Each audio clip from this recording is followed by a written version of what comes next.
That's Iowa for sure.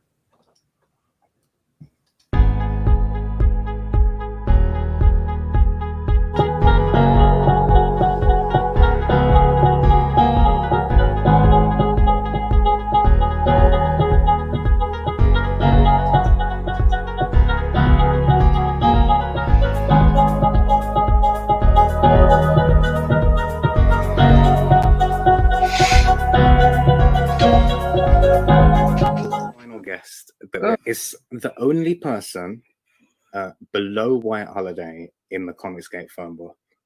It's my favorite failed clone of Peter Sameti. The YouTube WyzGyz. How you doing, Conrad? Welcome to the show.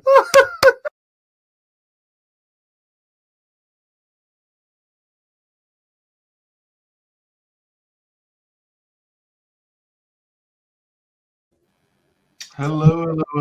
Welcome to WyzGyz Entertainment. Hello. This is Wyman.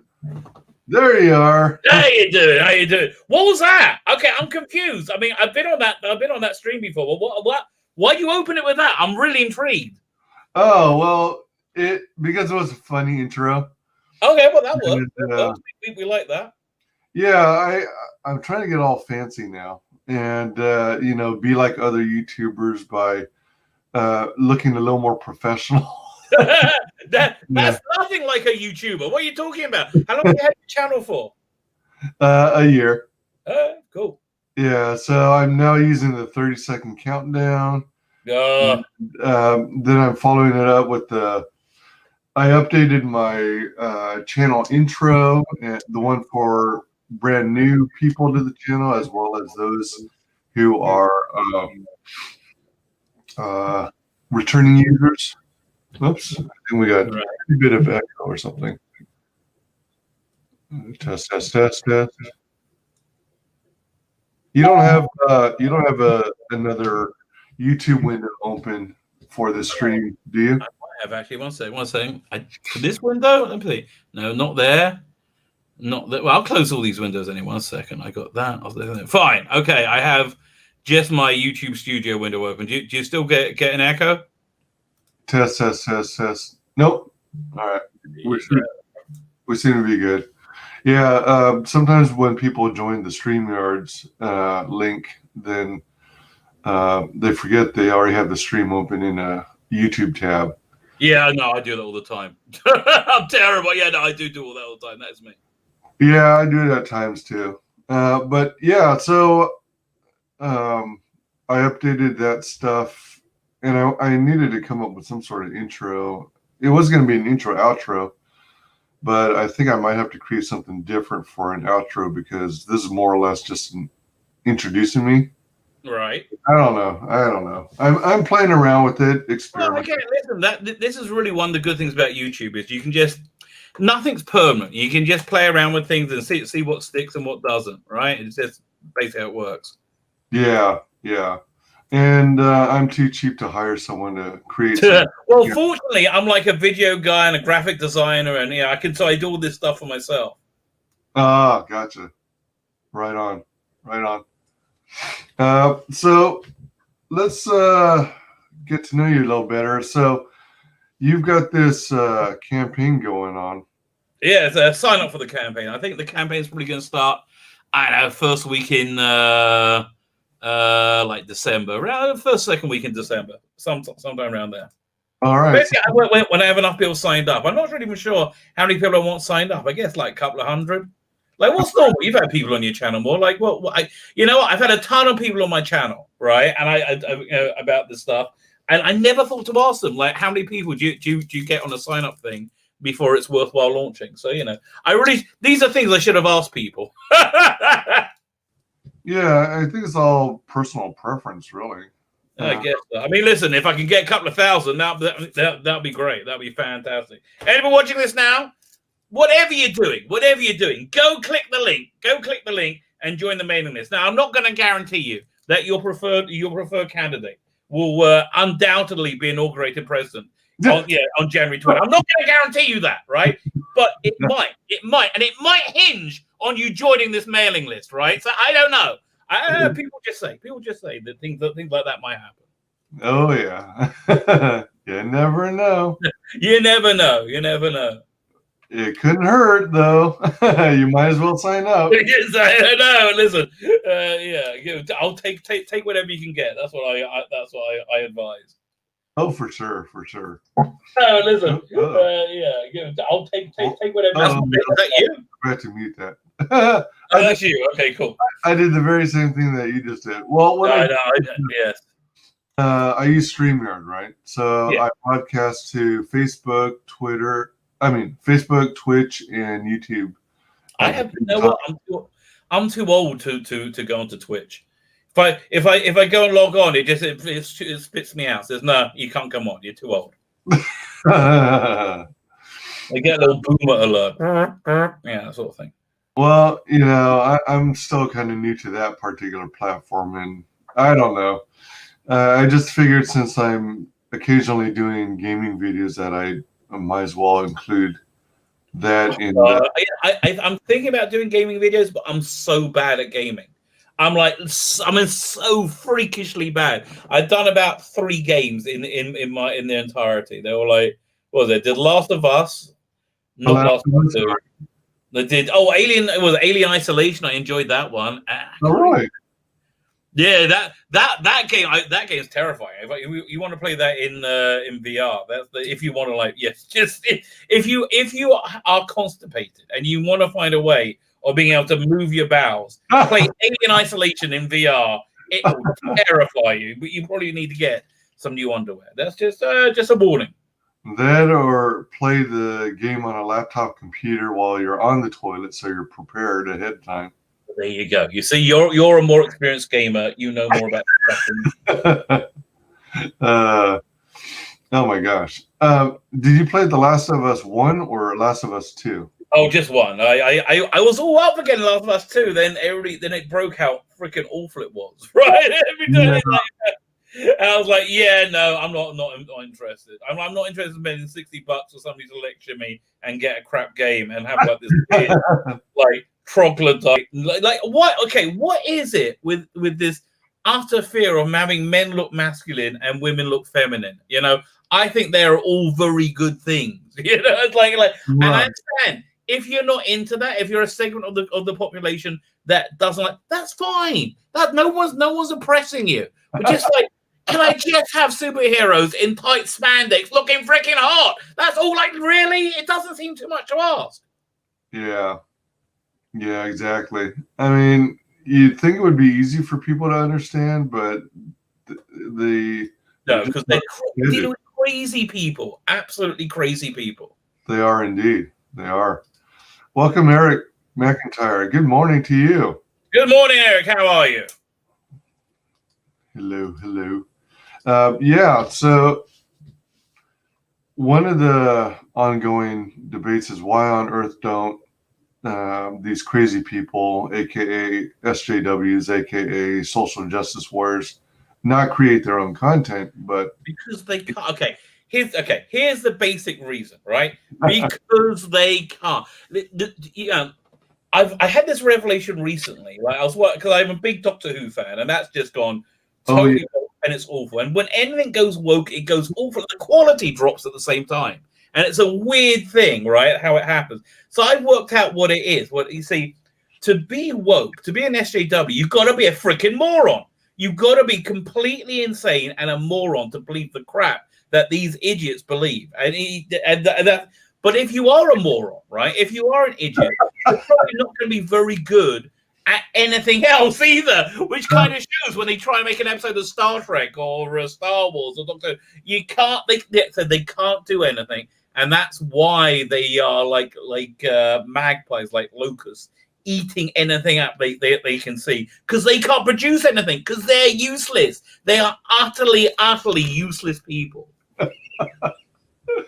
Oh my gosh. Do you think the majority of them got degrees in liberal arts? Yes, 100%. And they're all unemployable, and they're all broke, and they're all miserable, right? And they're all miserable because they're like they got these like draconian laws they got to like adhere to, which change constantly, and they got to join a pack so they can like harangue anybody else. because they have to live in packs because they are like these massive losers. Like I say, and it doesn't matter what fandom it is that they've invaded. They're the same freaking everywhere. They're the same in comics. They're the same in Star Trek. They're the same in Doctor Who. They are the same freaking everywhere. They live on Twitter. They live for a mic drop, and they're basically just the worst people humanity has ever produced. Your boy Zach says that. I love that channel, and he's 100% right. They are the worst people ever produced by humanity. It's like at least terrorists have a bit of drive, have a bit of ambition. These losers can't get out of bed. I mean, like, look, have you ever read SJW comics? It's about them sitting around in their flats eating. No, they're not doing anything, but that's what they do. Oh, and spending time talking and complaining about men. And trying to feel superior in any way to feel. And the reason they don't feel superior is because they don't do anything with their freaking lives. That's why. Get out and do something. Go and meet human interaction and content. Yeah. How about this right here? Go and get laid. This is, I think if they all just go and get laid, and listen, I'm a rabbi. Okay, I'm a rabbi. I'm actually a real rabbi. This is good advice. I think if they all just went and got laid, they would be so much happier. So much happier. They'll put Twitter down and they would like look out the window and see like this wonderful world out there and see it's not so terrible. There aren't like fascists jumping out the woodwork to burn people at the stake. The world they think isn't real. So that was probably a good idea for them. Yeah. So what they do instead is they invade an existing well-known franchise that already has an established base. And tear it to shreds once they can. Okay, the SJW invasion has a few phases. First, they say, "Hey, can we come too?" And it's like, "Yeah, sure, why not? Because you're not an arsehole." Most people aren't dicks like these people. They're like, "Hey, can we come and play too?" And they say, "Yeah, sure, the more the merrier." And then they go, "You know what? This would be nice if we could make it more inclusive, so even more people could enjoy it." And we're like, "Yeah, whatever. Just do what you want. Just don't break anything, right? Whatever. Do it." And then they come in and they take over, right? And they fundamentally change the object of fandom, right, to make it more inclusive. And they said, "Well, if you don't like it, you can leave, get out, right?" And if you do, and then people they leave whatever fandom is, and they go and start another fandom because these are people who can actually do something with their lives, right? They can actually get out and do something, and they go and build another fandom, and then the SJWs go over to that if that ever takes off. Because they are parasites. They are parasites. And I thought that when we got the tent protests, that's the worst humanity could get. You remember when people were protesting because they couldn't afford apartments in like Manhattan? Remember that? Yeah. And I thought that's the stupidest I think people can get. No, hold my beer.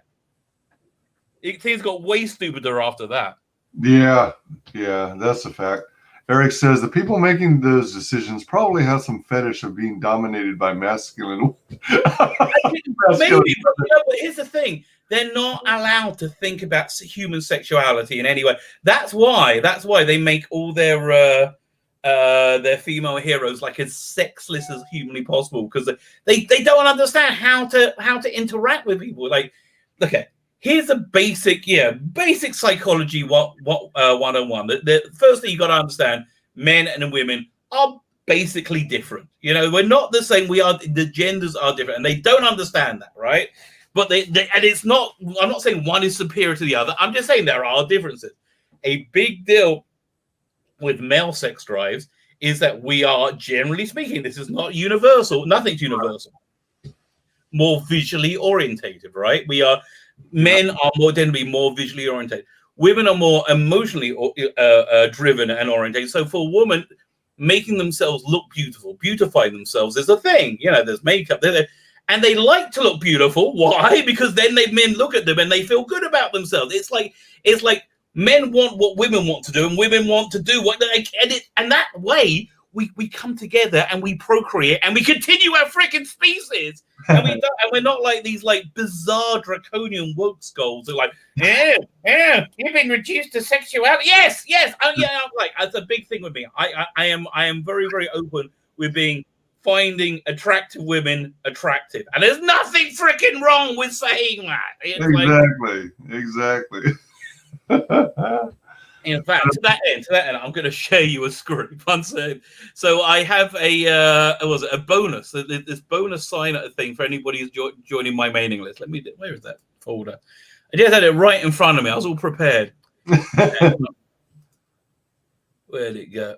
Must have closed. Here, one second. Just give me a second. While you're working on that, let me pull up these other chat messages.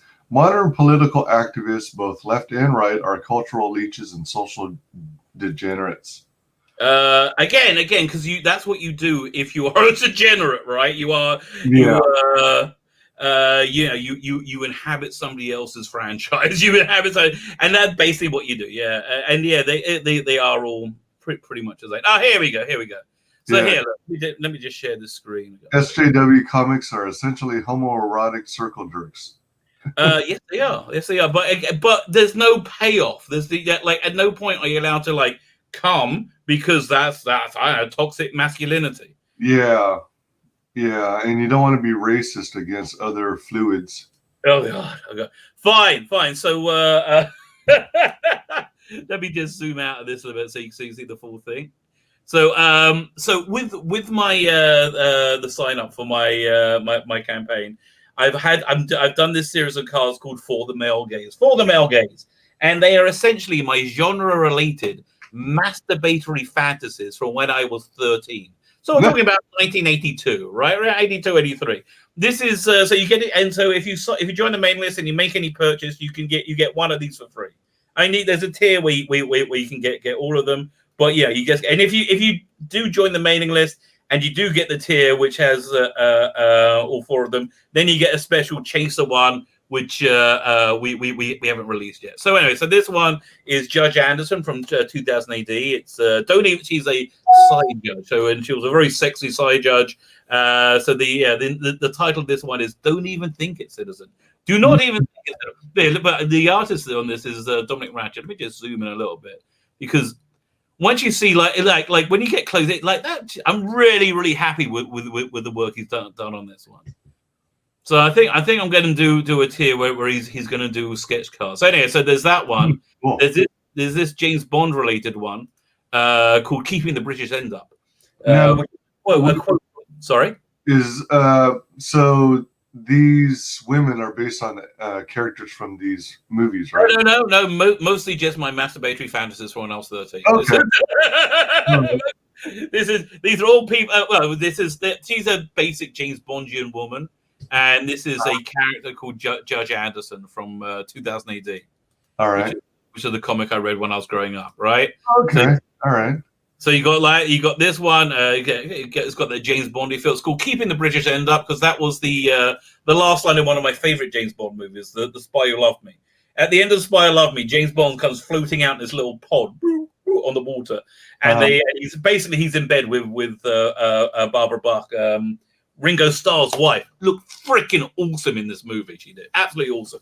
And so they're in the escape-craft, and finally they get taken in by an aircraft carrier, and they don't know. And they're in the midst of a passionate embrace. Remember this bit? And they open the curtain. They say, and you got the Russian Major Gogo and the Russian guy and M said, "Bond, what are you doing?" And the Russian guy's like, "Agent Triple X." And he said, "What are you doing, Bond?" He says, "Keeping the British end up, sir." So that's it. So this one is my next one is my favorite one. It's this is based on Doctor Who. I'm a big Doctor Who fan. This was the companion from the 1980s, Perry Perpigillion Brown, who basically she's a very attractive woman, but the producer at the time, John Nathan Turner, was very, very gay, and she described the costume she had to wear as being a gay man's version of something that's sexy, right? Which isn't very subtle, but it works if you're a 12-year-old boy. So this is, unfortunately, lovely woman. Nicola Bryant played her. She is forever entombed, like General Zod in the Phantom Zone. In my spank bank, she's going to be there forever. But here, let me show you. I'm not exaggerating. Here's an action figure of her. Right, hold on. Let me see this. Spandex. made clearly to proportion. So it's like a spandex onesie kind of outfit. Essentially, yeah. It's exactly what she wears, that and shorts and heels, and it's here one second. She had a different color. Like, see, I got more than one action figure of her. That's how obsessed I am with her. Yes, if you look at Perry, you'll get it. So then I figured I've been a little bit. Oh, so the name for this one is called No Hanky Panky in the TARDIS. No Hanky Panky in the TARDIS. Yeah, I love that. An expression that's something that the producer said. There's no hanky panky in the TARDIS. So the last one, I thought I needed to be a little bit more inclusive. I produced three cards that very much attract me, but I wanted to go for other looks for more different like people. So there was a show called Space 1999, and they had and do you remember that from the 70s? Mm-hmm. So you had this Asianish looking woman in it who I couldn't remember the name of. I can't remember the name of a character, but she's basically the subject of this one. So the name of this one is Party Like It's 1999. Yeah. So you get one of these cards for free with any purchase. With any purchase. Is it randomized or is there like? No, you choose, baby. You choose. All right, so there's gonna be like a drop down or something where you can select which one you get. Or that's as well. You know what? I haven't even worked out how we're going to do that yet. But yeah, it's not my first crowdfunding campaign, so I figured I'll work it out. Yeah, that's basically it. That's pretty cool, though. I was checking out these images earlier that were pretty cool looking. Let me see. Let me jump back here. So this is crap. So this is the Rabbi from Another Planet Comics Bonanza. Yeah, that's right. Well, okay, here's the deal. I've been making comics for about 5 years, a little bit more than 5 years, right? So I got these 2 books that are completed, ready to go. I want to do one of them. I want to expand by about 20 pages. If we do well, I'm going to have stretch goals to put another 20, anything between 5 and 20 pages in it. But it's ready to go right now. That book is about 50 pages of story art, and you get you get the script, you get backup strips, so you get tons of stuff. You get the writer's original sketches. The package right now is about 100 pages long. But I would like to expand it a little bit if we can, basically whatever. But it's ready to go, finished, lettered, pre-press, all done, ready to go. So there's that book. Now this other book, which is I would say a more weighty, more serious book. I hesitate to compare myself to Alan Moore, right? But it's the only one I could think of to give that example. Alan Moore had 2 modes. Alan Moore would do his heavy, weighty books like V for Vendetta, From Hell, Watchmen, and he'll do his more frivolous throwaway books like Spawn or Supreme and things like that. So the other book, so this one's a much more heavy, weighty book. It's called Biblical. Bible stories for atheist, creationists, rationalists, and rogues. It's I'm a rabbi, as I said. So 2 things I know very, very well: comic books and Bible. I know, so in a insanely intense, integral way. So there's most people view the Bible as children's stories, and they don't look at the depth within them. And it's not depth in terms of trying to convince you to live your life in this way or another way, but just in terms of storytelling depth. It's really good, stonking great stories there, which have revelation upon revelation. And they're epic and they span generations. So most people don't do that because they go Bible stories. Yeah, who gives a crap, right? And there's a lot of good stuff there. So that's basically the idea. So Biblical is long. Biblical is you got 180 pages or more of story pages, and you get all the scripts and the commentary and a whole bunch of stuff. Okay, let's rewind a bit. Well, hold on. Sure. Welcome, Commie Mark. Commie Mark, how you doing, my good man? Have you been on the CG UK streams already? Yes. Well, I went on one. I wanted to try to go on it again this week, but I fell asleep. It was see, I'm 2 hours behind the UK, which is and I like to go to bed as well. So I'm the UK, and so but they start at 10 o'clock. They start at 10 o'clock. For me, it's midnight. I'm like struggling to stay awake by 9. Right. Did you say you're in Israel now? Yeah. All right. So you're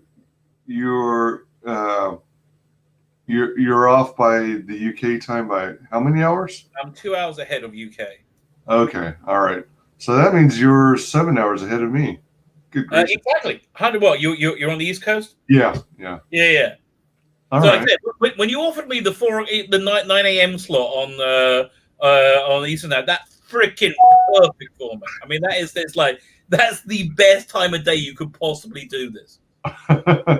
So thank you. And anyway, so when I finished this stream, then I got my stream starting at 5 UK time. So I got I'm like juggling a bunch of stuff. But wait, what stuff do you normally say? What your Twitter header was? You had hashtags for everything I like. Well, mostly. There's one thing you had that I wasn't into. But listen, I do like. If you ever want to come on my channel, you're more than welcome, mate. Oh, right on. Cool. Love to. First off, how do you pronounce your name? Good question. So actually, my English name is Matthew. Right, Matthew. All right. Easier. But when Jews are 8 days old, they are circumcised. It's called a ceremony called a Brit Milah, which is when they get their Jewish name. So my grandfather went to my father and said, "Look, can you name him after my father? In the Brit, and the name is Svi. Imagine if it's spelled S-V-E-E. All right, like S-V-E. S-V-E-E, and that is Svi. That's okay. So my dad says, "Yeah, sure, no problem." He's never going to use it anyway. Never in a million years use it. I wasn't religious growing up. About 20 years later, I find myself wandering in the old city of Jerusalem on Christmas Day. It was Christmas Day, and I just come from this place called Dahab, which was like a hippie paradise in the Sinai, where there's lots and lots of like cheap weed and and very good snorkeling, right? So I just came back from there, and I was like really a little bit spaced out. And anyway, so I ended up in this religious seminary, which wants to like try and like educate people about Judaism, because most Jews don't know crap about anything, right? So I'm like, I was always kind of an open-minded guy, and I was like, yeah, I'll listen to what anybody's got to say about anything, And then they said, oh, and we give you free food and a free bed. I'm like, I'm there, baby. You said the right thing. Clearly, you're marketing to Jews.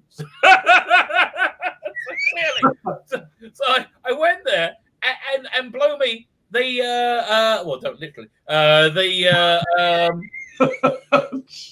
they convinced I became religious like right there. I'd never expected to be, and so I've been religious ever since. Oh my God! That's how I became a rabbi. That's the story. That's my secret origin. Oh man! I don't think I've been told that online before, but there you go. Wow! Holy cow! Yeah, that's one of the big things I like to do. Cover the origin stories of these creators who come on my show. So you decided to go back to using your Jewish name? Do you do it? Yeah. Well, I did about 6 months later. All right. So since then, you've been using your Jewish name all this time. Yeah, see. Nice. All right. For a minute, I thought it was a silent T, so I was gonna say Zvi. No, okay. Jewy words are designed to make Gentiles choke, right? So we got we have a lot in there, like lots of things have a thing going. And if you know, that's just like it's a way to tell somebody's Jewish or not. If they can say Chaim, L'chaim, we can do that. Then you can come in. By the way, L'chaim, you have you ever heard anybody say that when they have a drink? L'chaim. I've heard of that. Yeah. All right. So L'chaim is a drinking thing. You go L'chaim and you drink, right? So it means L'chaim means to life. If you ever seen Fiddler on the Roof, L'chaim, here's to life, right? L'chaim. It's kind of like Cheers. Here's a freaky thing. The reason you say that is in when there used to be a Jewish temple, and there was capital punishment, right? There was the death penalty, and when you got somebody, when somebody got the death sentence, which was quite rare, they got them drunk before they did the sentence, and they said lamate, which is to death. So that's why Jews now say l'chaim whenever they have a drink to establish they're not about to be killed horribly. Celebrating the Sabbath.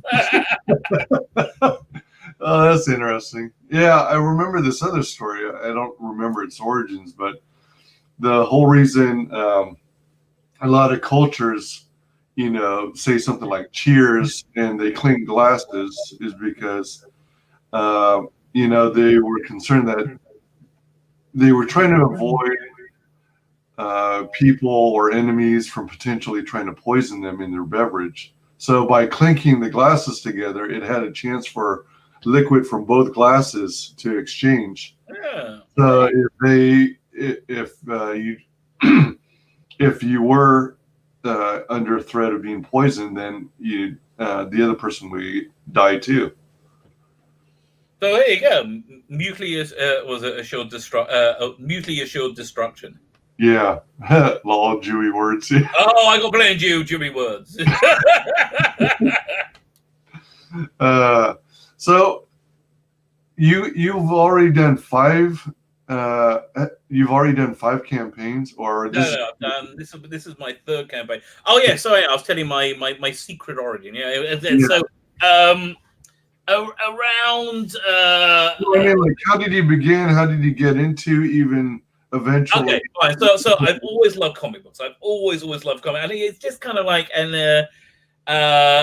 because I have a bunch of ComicsGaters come on my channel, and I've interviewed them, and I think it's like if you just grow up with reading and loving comics, that visual storytelling just becomes like second nature. It's innate, which is something that really annoys me because you can tell when somebody doesn't love comics from the comics they write. Right, the SJW comics. They just do not work. There's no visual storytelling in them. There's no joy in it, right? So I always go. So I'm a web designer, graphic designer, I do video production, but I was doing mainly a web design about 5 years ago, and I hated it. Hated dealing with the clients. By the way, I found the best way of improving any client for a freelancer. Here's what you do: you take your client and you hold their head underwater for 10 minutes, right? And after that, you'll find they're fine. They're absolutely fine. Up until that time, not so much. So anyway, so I just couldn't do it. I couldn't do it anymore. So I said, I'm punting everything to try and make comics. Right? This is what I got to do something different in my life. So and I'm not naturally an artist. I mean, I went to art school. I'm not naturally an artist. So I sat down, and something that made a big difference was I worked digitally, right?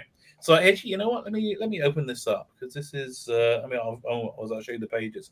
So I sat down and I started drawing comic, and it was the quality of it was, for me, it was good enough. It felt like a average Vertigo comic. It wasn't like that impressive. So let me just find the thing. But I was like, just making this thing was like this incredible feat for me, right? Here. I'm just pulling it up right now. If you want to. All right.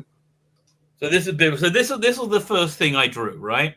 And you can see I cheated because I have these very monotone pages where I can cheat a lot, much easily.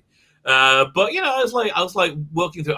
I'm looking at this stuff now. I'm so embarrassed by it. It's funny. I was so proud of it when I did it. I'm so embarrassed of it now. But anyway, so this is where I started to learn to draw comics, and I came together. It worked, and so I did this first issue, and I shunted it down to the issue 3 in the running order because But so then when I got to, so you did all this yourself? Okay, yes. This is something I did much more at the end of the book, so you can see the difference in quality. Actually, I've got better than this now. This is I put me in the comic, right? This This is a little bonus story, right? There's when I did the first crowdfunding campaign for it, then we blew through the stretch goal. So there's a story that God is thinking about. This shows you good insight what the book's like. It shows you that it's about God deciding to create reality, create the universe, right? All right. So truth comes along, and I play truth in this because truth is a bit of a dick, right? Truth is a bit of a dick. I'm like, yeah, I can play that role. So truth comes along and says, this is the worst idea ever. Like you're gonna get people who are like essentially animals, and we're gonna put a soul in them. They're gonna be confused. They're gonna be angry. They're not gonna. It's gonna be like they're gonna do terrible things, and I just freak out. Right? I got this whole freak. If you ever come to my channel, this is me talking about Doctor Who. So then although I did steal this bit here. You see where he takes his skull cap off and goes. There was a TV production of Doom where they had Ian McNeice play Baron was it Harkonnen, and he did that. I was like, that's really gross. I love that. I want to steal that. So then he's talking about how terrible humans will be, and he talks about all these atrocities that humans are going to do. And God says, you know what? You're 100% right. So he takes truth and he throws truth down, and truth falls and he falls and he falls, and he falls down to earth, and then he hits the truth shatters right? And then those billion pieces shatter into a billion pieces, and they go everywhere. That's why in every philosophy you have truth. There's truth in anything real. That's the basic parable. Oh my gosh, that's great. That's so funny. Eric asks, yes. Do Orthodox Jews still practice, is it pronounced tithes? Tithe.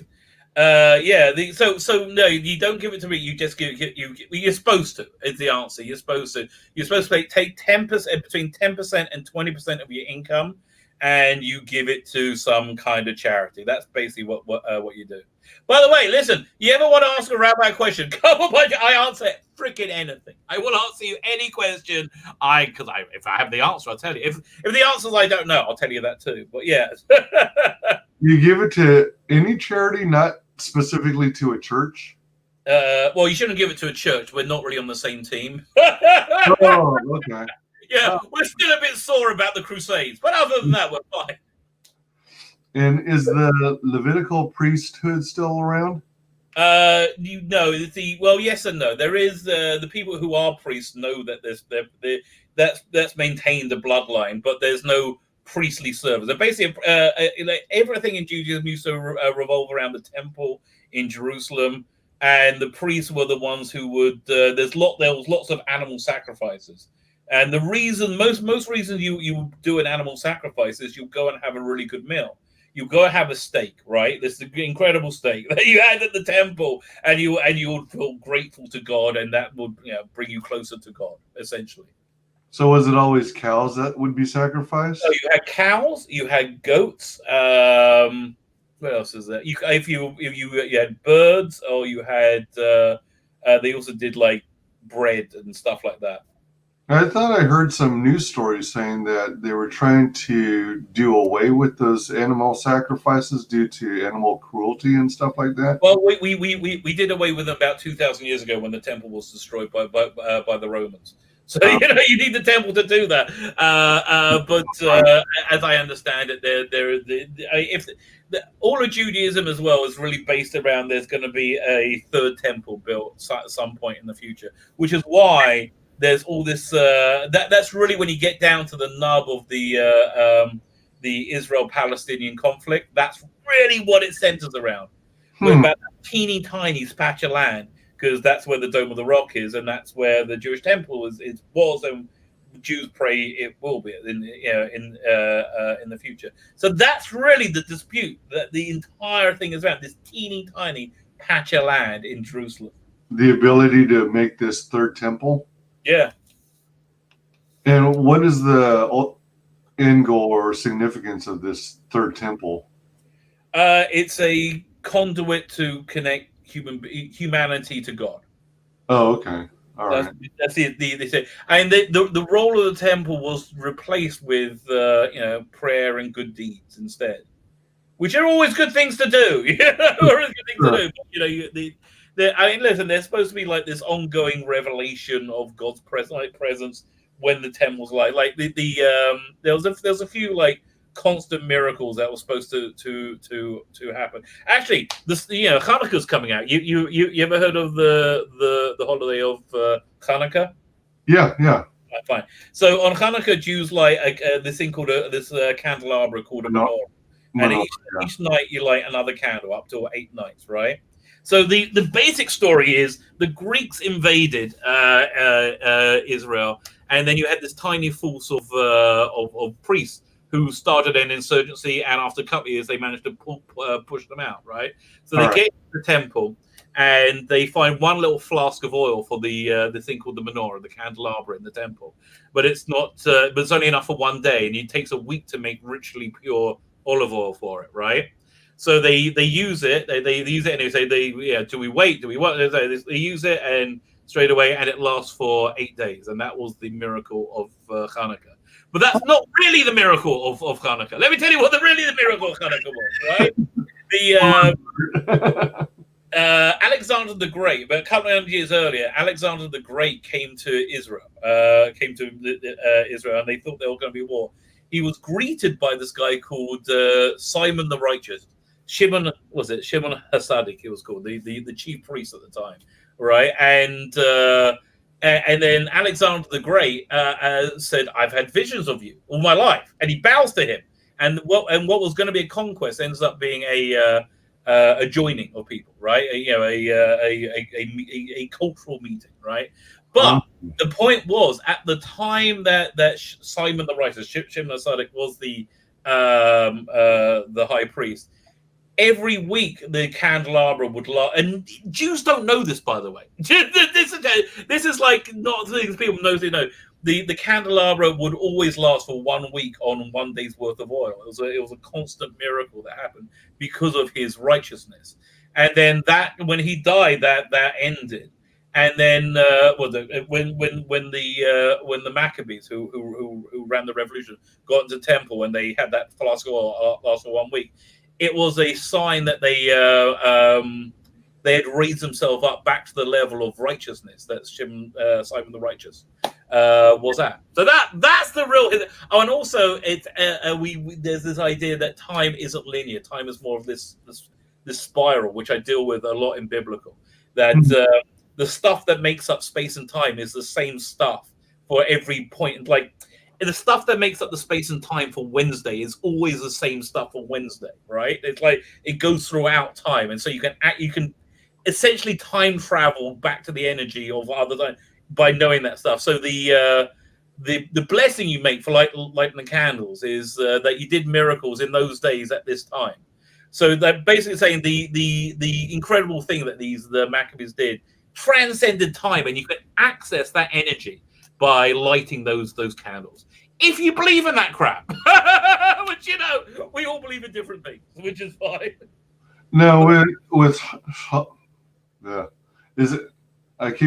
I'm so used to calling it Hanukkah, but it's actually like a. You see, it's a trap. It's a non-Jew trap, right? We got Hanukkah. Hanukkah. Say Hanukkah. You're fine, mate. You're fine. The 7 or 8 days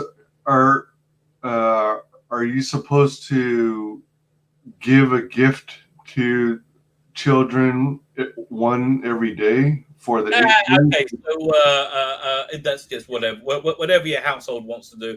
My kids say yes, we say no. Do some families make it a point to like each of the days you do your version of a miracle by doing some good deed to somebody one every day? That's pretty cool. That's a great idea. Don't keep that quiet. You're going to get everybody doing it. I'm sure some families do stuff like that. Everybody does different things. Like, okay, the big tradition of Hanukkah is oil. Everything. So we have these things called latkes, which is basically you get a potato, you grate the potato, you mix it with egg and salt, and then you fry it. Yeah, I've had that before. Aren't you supposed to eat it with like mustard? Tell you, this is a big difference in my house. I prefer mustard, right? Because I'm English. My wife will only use applesauce because she's American. Ooh. Americans have applesauce. Oh yeah. I like them both actually. You see, look, you're basically there. You're basically there. Just one circumcision, and Shit. Oh my gosh, how funny. although, by the way, if insane Jewish law number 57, I'm going to tell you today, if somebody comes to you and say, look, I'm interested in converting to Judaism, you know what the proper response is? What you're supposed to do? You're supposed to go, are you crazy? You're supposed to talk to somebody like, really? No. Right. Do you like being hated by everybody and not being able to do what you like? Oh, then Judaism might be for you. Like, have you ever heard of the Holocaust? It doesn't work out well. You like surf and turf? You might want to stick with the non-Jewish thing. Oh my gosh. And I tell you, I'm really okay. The things I miss about not being religious mostly are lobster, shrimp, and bacon. Those three things make everything better. Oh shoot, I love all those too. Exactly. You know what? You love them because they're awesome. yeah, no doubt. Yeah, so thank you for answering Eric's question. He'd never asked a rabbi before. He says your art looks really good. I was saying your taste looks even better, sir. Go click the link. Go click the link and join the mailing list today. For sure. For sure. Commie Mark, welcome. He loves these biblical comics. Oh yeah, I sent you something. Oh no, I offered to send you something. But if you want, you want. Hard work. Yeah, so basically that is absolutely the point. Hard work and practice does pay off. So it's like, so the next comic I did, the next issue, I pushed and I made it better, and I kept doing that, and I kept being able to expand what I'm able to do. And so now I'm like, again, it's still, everything I do, I always push to make it better than the one I did before, and because that's what I think you should do, right? Yeah, that's how you grow. I mean, how did you even get to that level of drawing on your first book? I mean, did you take formal classes in school? Well, no, I went to art school. I took lots of photos. Like this biblical book is so photo referenced. It's very, very photo referenced. Here, look, 1 second. I'll pull up my favorite scene, because I had my son. Yeah, where is it? I'll go over here. I had my son model for this bit, and he's like the sweetest kid ever. Yeah, 1 second. I'll show you the cover that he's on. So right. You want to throw it up? There, fine. So that's my son. Who's like literally the sweetest kid ever, right? So at the end of the book, at the end of that chapter, this is not a massive spoiler, right? So he violently hacks somebody to death. but I really enjoyed showing my wife reading this for the first time, showing it to her. She was like, "It's a little baby." This young son. So yeah, so this goes on for page like, oh damn, and he goes thunk, and then like next page is much more thunk, thunk, thunk, thunk. But now comes my favorite bit. Like the next bit is like when he's you pan down slowly. Oh, jeez. And he's holding the decapitated head, and he kisses it, right? Because he's showing his gratitude for being educated by this guy, and he just murders horribly. Oh dear! Oh my gosh! Wow! Oh my goodness! Yeah, that's King Nimrod. King Nimrod being killed by Esau, who is the brother of Jacob, and he's the brother of Jacob, the son of Isaac, and essentially the father of Christianity. The nation, the Christianity in general. I think it just in terms of not in terms of theology, in terms of just like genetics. Christianity in general basically comes from Rome, right? Rome became a Christian empire, and that's why the Vatican inherited that kind of power from. That's where it came from. But so Esau was the father of Rome. So Esau had two nations come from Edom and was it Amalek? Amalek are the bad guys. We don't like Amalek. And Edom are basically the good guys. Edom is essentially, I strongly believe, and this is a weird point of view to have, and again, this is not a mainstream Jewish point of view, that your current president of the United States is the Messiah of the nation of Edom. Because weird thing, and this was the first thing I thought of. The Bible, especially in Hebrew, uses language very, very sparingly, and it doesn't normally describe what people look like. You know, the only things it described Esau as, Edom as being tall with orange hair. They basically called him the Orange Man. I'm like, really? Really? And he's red, he's orange, and he's got orange hair. I'm like, well, that sounds a bit freaky. That's interesting. Oh my gosh. Let me see if there are any other good book bits. Eric says, I like biblically themed comics as well. Anything supernatural, really. Well, you did. And this one is it's a deeply supernatural. So this one, it's then we the second half of the book is the story of Jonah, which is really a continuation of the story of the flood.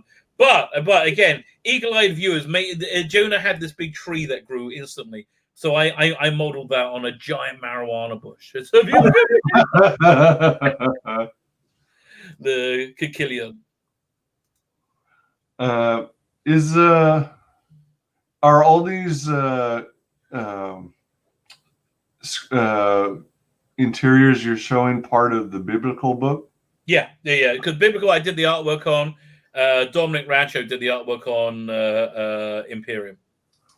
Now, Imperium is totally freaking different. Imperium is a very here. But here, you want to see like weird. One second. Let me show you this bit as well. Because this is one of my favorite scenes. Listen, I'm always happy to talk about my work because I'm so into it. Yeah. So Jonah has this vision that he has his mission that he has to go and warn the people of the nation of Nineveh that they should repent sinners, right? And he doesn't want to do that because with his prophecy, he sees that they will, if they survive, they're going to come and they're going to destroy Israel. So he can't not do it because God tells him to do it, and he can't do it because it's going to destroy everyone. So he tries to kill himself. So this is, I really love this scene where he's like put his knife to his neck, and he's trying to force himself to slice his throat, and he can't do it. But then he has like this. Then he has this like weird chapter. He's in the he's this is basically when he's in the belly of the beast of the fish, which is essentially in another realm of existence. But he gets this really trippy thing where he like sees like this weird goop on his hand. He looks at this fish eggs with him inside it. It's like has this really weird revelatory moment. When life, death, and reality combine. Eric is asking, I don't know if you answered this yet. Is your comic black and white or will it be colored? No, black and white. If it does really, really well, if you hit like 40,000 or more, I'm thinking of, and I don't want to fully color it, right? Because it's the wrong book for that. I wouldn't mind adding like a tone to it but I do like that monotone. But both these books are black and white that I have right now. My next book, and the one I'm working on right now, is called Crown of the Empire, and that's in color. But again, these two books, they very much exist in the black and white realm. They're supposed to be black and white. So if I do anything with this one, it will be just like one tone. Although, I wouldn't mind doing the colors in the covers in color, because the covers were quite nice. That's one of the covers. If you add color, do you have experience being a colorist as well? Yeah, but I much rather bring somebody in here. I'll pull up some of my color stuff in a minute for you. You mentioned you might do like an additional tone. I was just thinking, if you happen to decide to offer prints as part of the campaign, you might reach out to Chubb, Carl Stefan, I think. Yeah. Who did Merry Boys. Oh, I know him very well. I love that book. I freaking love that book. Yeah, he does ink washes, and I think it would look really good. Yeah, that's exactly that. That's exactly the type of look I would go for. What's it? Yeah. Let me show, I'll show you the cover for this. I just did the new cover, which I think is quite a bit better. Welcome. How you doing, mate? Hello, hello. Welcome. Eric is asking, what is V's channel? I would love to support it. Can I put it in the chat? Yeah, absolutely. 1 second. I have to. Well, say now I have to go and find my channel, and then I got to find the chat. All these things are here. 1 second. If I give it to you, you can put it in the chat. Yeah. I'll put it in the private chat. There you go. Here, do you want to throw up the cover I just put up? Totally. Oh, there you go. All right. Yeah. So this was more a pain to go. Although I have to show. I'll zoom in on this. This is my my neighbor's bushes because they just look perfect. Zoom in. I really want to do some like Dave McKean-esque type of like collage with it, right? That's cool. That almost looks like Liam Neeson. Yeah. So yeah. So yeah. Although that middle panel here, this one happened completely by accident. This one, I again, everything's done digitally, and I clicked on the wrong setting for a layer, and it did this. I was like, well, that looks cool. Yeah, it is. I was gonna say. But here, 1 second. I'll try and find some of my color stuff. I dropped a link in the chat to Svi's YouTube channel. Eric says, I grew up in a Pentecostal holiness church, and we spent the majority of our time in the New Testament and had very poor knowledge of the Old Testament. Judaism fascinates me because it is the foundation that Christianity is built on, and I love learning about it from people who actively practice it. Well, okay, so I think we're in if you're Christian, I think we're in a very unique period of time. There's this idea that Isaac had 2 children. He had Esau and he had Jacob, and he wanted them to work together. And it's basically Christianity and Judaism, right? They wanted them to work together.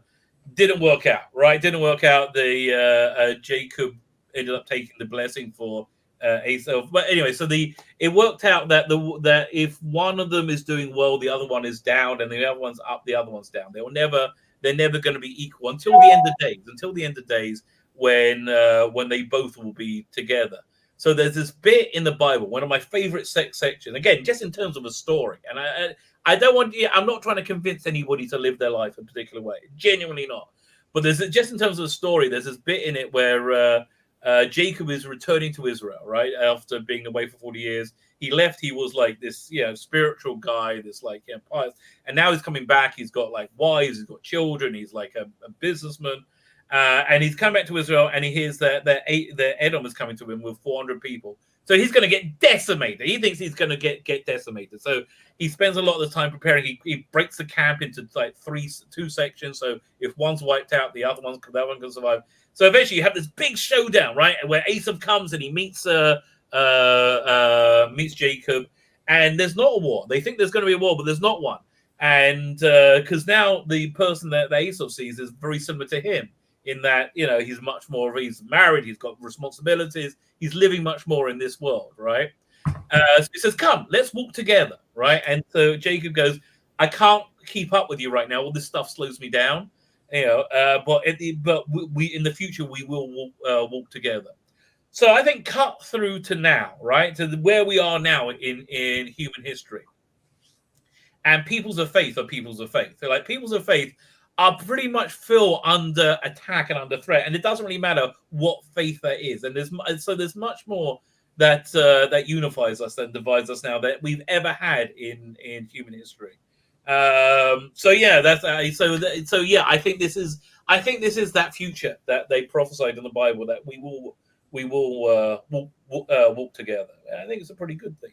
I was putting up this other thing for you. 1 second, I'll show my color stuff. Where is it? But in terms of walking together, that doesn't equate to end of times, right? It does, but end of times is a good thing.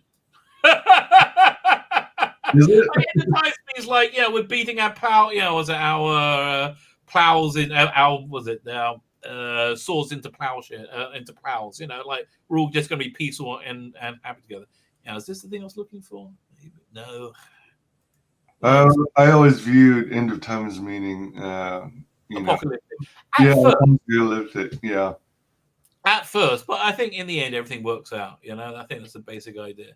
So in the end, does after an apocalypse, no matter how it's represented? Well, I'm hoping we're not talking about apocalypse. That would be a bit of a bummer. All things considered. Yeah, it would be. I was curious. Does the apocalypse end up? Does it result in anyone surviving? Oh yeah, honestly, we should all pretty much do okay. I think it's going to be fine. So yeah, if anyone's worried about the end of days, although I am, and I've been saying this on my channel. Again, the current president, who I quite like, okay, whatever you are on the political spectrum, he's been my boy, okay. He's looked after Israel. He freed this guy called Rabbi who was in jail for a long time. So for me, I'm very grateful. He's been my boy.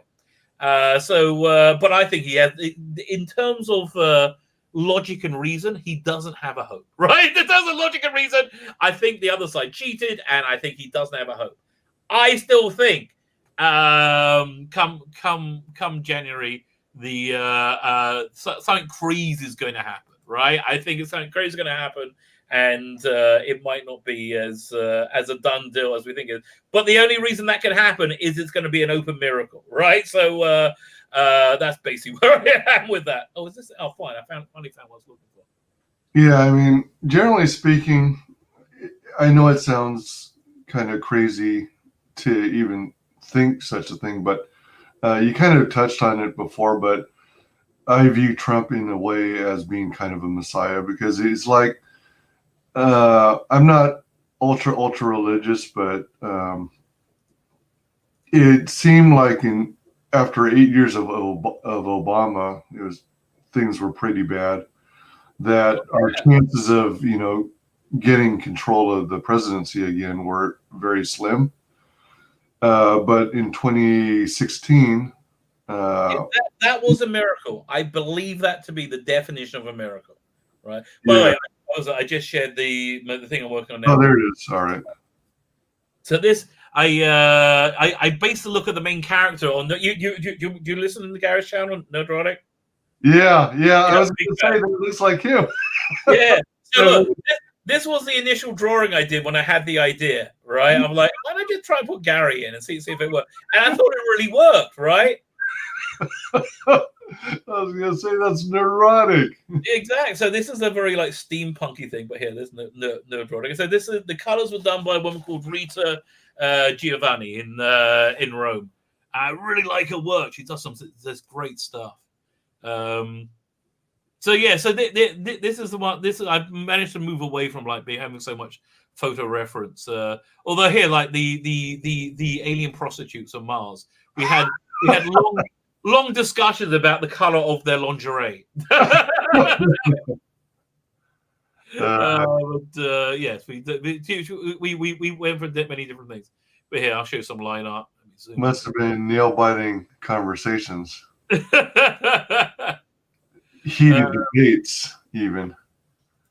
Is it? But yeah, I tell you, colors out. I love what. I love this. This is cool. Yeah, so this is all basically like set on Mars, but there's a Mars. It's a Victorian view of the future. Let me find some more color stuff. Oh, interesting. Oh, wow! And you did all the pencils and inks? Yeah, this one. You're a digital artist, right? And yeah. Eric is asking if you've ever eaten birria. It's a Mexican dish with goat. It is glorious, he says. I've never had that. Listen, if they ever find a kosher place that does it, I will. I like trying new things. Here, look. So this scene here is like a. If there's a 1960s movie called Zulu, which is reasonably racist, and I quite enjoy it, which is about the British being overrun by the natives in Africa, the Zulu natives. So this is very similar to that. They're charging. There's like hold. I wanted to like try and slip this out as long as possible before they fire. Then they fire and they like just plow through. But then I wanted to have the natives do some damage as well. So I love this. He's got arrows in the face going. Yeah. That's brutal. Yeah, so there's a big battle scene. But here, one thing, this is Didn't they also make a movie called Shaka Zulu on that same topic? I probably the movie I'm thinking of was Michael Caine's first movie.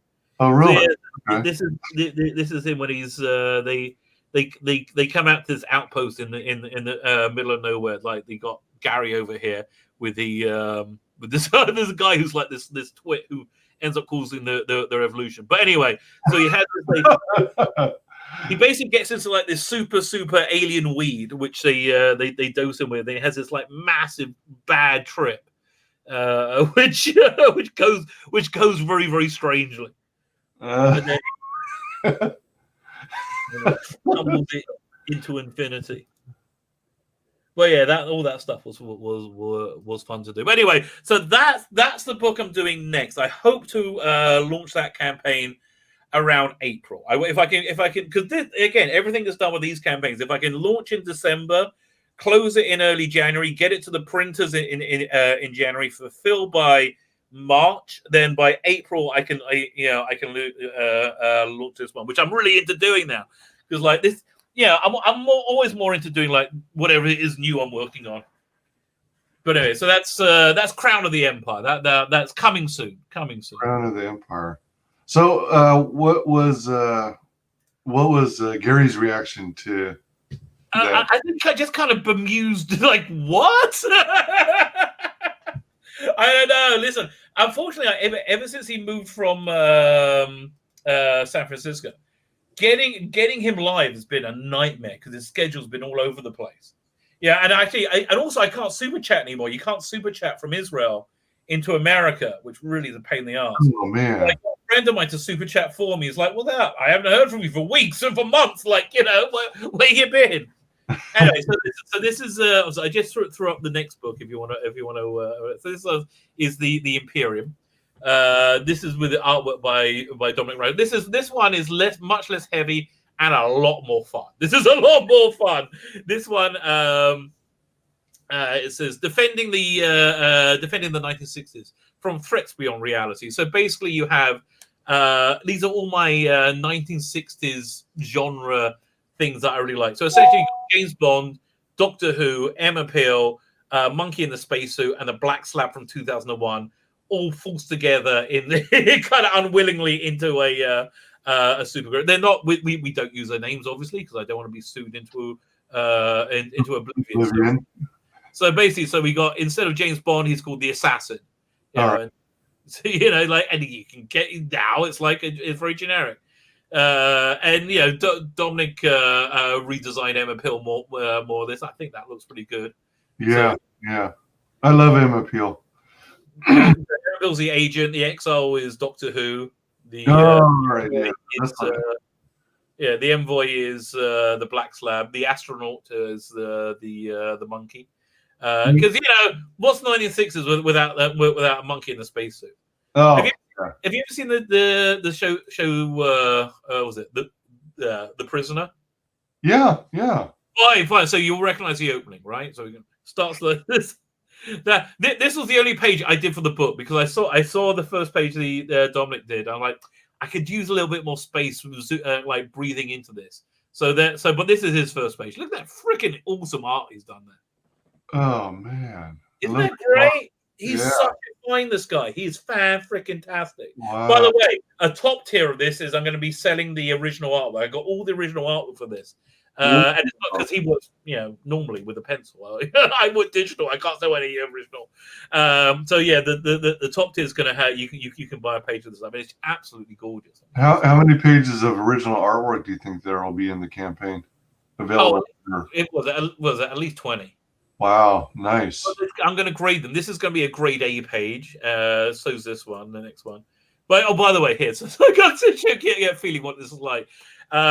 All the characters hum their own theme tunes to themselves. So he's like driving along, he's going, bah, bah, bah, bah, bah, bah. Yeah, like, and he's driving along, and he's like, meow, and he goes to the next page, he's da da da da, and then another car comes crashing into him and going da da da da da da, which is James Bond singing his own theme tune. with the Aston Martin from Goldfinger. But I love this little line. I've got your number, Sonny. I've got your number. And it's James Bond is off for a bit of a wild evening with three young ladies. So that's the point where I want to insert some more pages, right? I want to have a lot with it. I did this thing where this is like the pilot story, and I got like a like a bigger story. I have two bigger stories with this that I would sell. So I would like preview these. I would like what's the word, presage these things coming. Well, so one thing that I really want to do, I want to have Patrick Troughton's Doctor Who dropping acid at an open air festival where the Rolling Stones are playing at Hyde Park. I figure that is something that we all need to see. Right? We all need to see that a lot more. Going back a little bit, what was the inspiration again for Envoy? The Envoy. The Envoy is the Black Slab from 2001. Here, 1 second. Oh, okay. All right. Was it redacted files that they'll give you an idea of they are. So sentient, extra-dimensional, possible seed of humanity, motivations oblique. And the extraterrestrial, exiled shapeshifter Chrononaut. Now, are portions of this blacked out for no, this is just to make it look cool. When you have see redacted documents. That's it. I just want to say socialite, gymnast, model, secret agent. That once you get those like little bits, you're like, oh, okay, I know this character, right? Gotcha. And, the assassin, suave, MI6, public school educated, orphan, and psychopath. John White says that's wonderful works, V. You don't talk about this nearly enough. I got to talk about it more. You're absolutely right. You are right. But I'm going to be talking about it more now. I've got the campaign going. It's. But again, like Dominic's work, I really like. So let me find some other pages that I thought were good. Yeah, I like this one where James Bond wakes up and it's like, with three women in bed, one of them's dead. That's a bit of a wild night they had. One of them's dead. Oh dear. Yeah, my daughter keeps WhatsApp me. Let me just say tell her I'm on stream. Yep. There you go. Are you on a live stream? She knows me well. Yep, I am. So anyways, so a lot of this book you've got let me find it. The monkey kind of freaks out and has to decides he has to get rid of this woman's corpse. Where was that page where he's dragging her around? 1 second. It looks like you're showing it now, right? What? It looks like you're showing this. Oh, all right. You're right. So he feels he needs to get rid of this corpse somewhere, so he's dragging her around, and he ends up putting her in the supply closet, right? But then he's going to take out all the toilet paper to make room for her. Now, this is a very important point, because at some point later in the book, all things go a bit crazy. And there's a weird invading extra-dimensional alien that causes trouble because the monkey is holding toilet paper. He freaks out. He throws the toilet paper at the invading alien, right? Who then grabs it. But it's a bit that here's the idea that the whole book was based around. He grabs it, right, and the alien holds the toilet roll up to his eye, right, just as a James Bond character is walking in. Which we've already done, right? We've done this thing. Basically, so I got the gun barrel sequence in there. That's what the whole book was based around, right?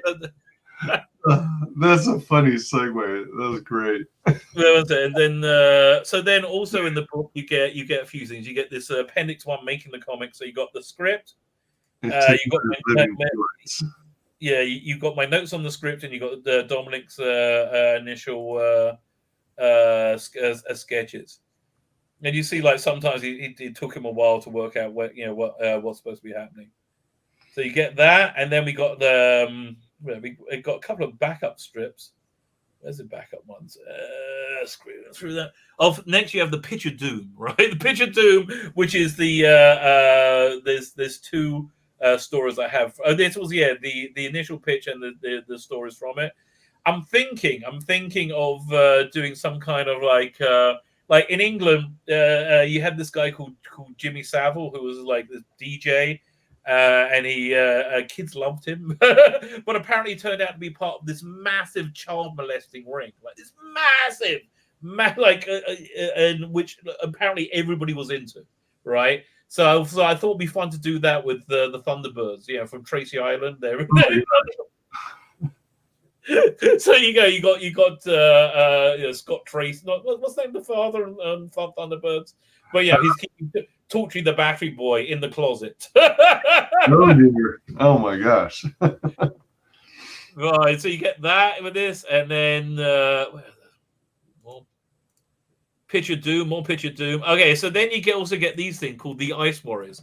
The Ice Warriors were a monster on Doctor Who, which I did this strip with, which I can't sell because I don't own them. But I will put these strips in there. These are one-page strips that ran for quite some time. Again, the art was by Stefano Cardacelli, who was originally supposed to do the art on this, but after we raised the money, he just kind of vanished. So I put so this is his initial pages that he did for it.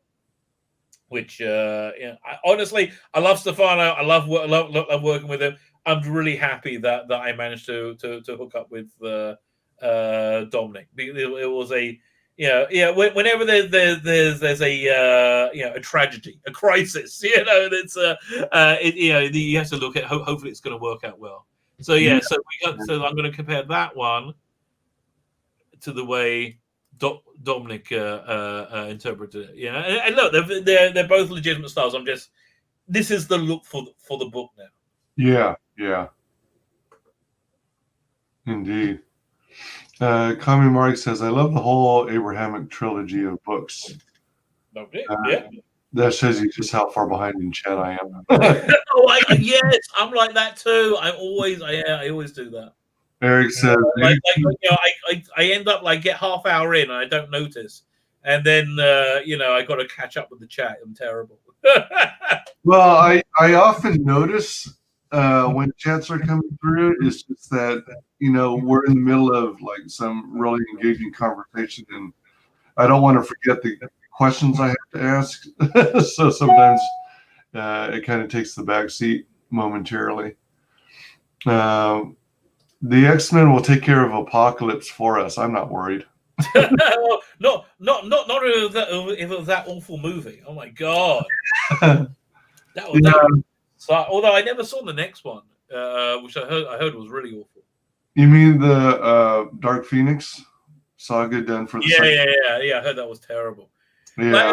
The thing with Dark Phoenix is that should be a big budget TV show. If you want to do an X-Men TV show and have that even in the second season, right? Have the second or third season, but make that whole season build up Jean Grey character. And look, let's face it, that girl from Game of Thrones couldn't cut it as Jean Grey. She didn't have the chops for it. I tell you, look, she was lucky she got herself in a good position, but she just wasn't up to it, right? Right. So yeah, but I think it's kind of like what the I think that's the plan with Zack Snyder's DC verse. I think they're going to do the Justice League, but from what I'm understanding, the Justice League is going to be like a 4 to 6 hour miniseries. Yeah. And I think there's going to be the sequels are going to be TV 5 to 10 hour TV shows like that on that budget, which I'm really up for. I think that kind of expand, but that would really work for X-Men. Although what can you do? It's got Disney has it, and I think it's probably going to be wokified, right?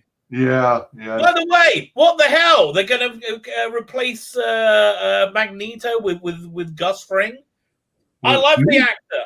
I love him in Mandalorian, but Magneto's Jewish, baby. He's a Holocaust survivor. Yeah. Like what's up with that?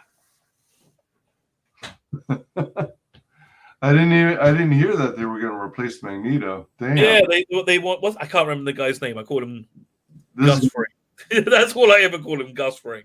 This is going to be the third Magneto.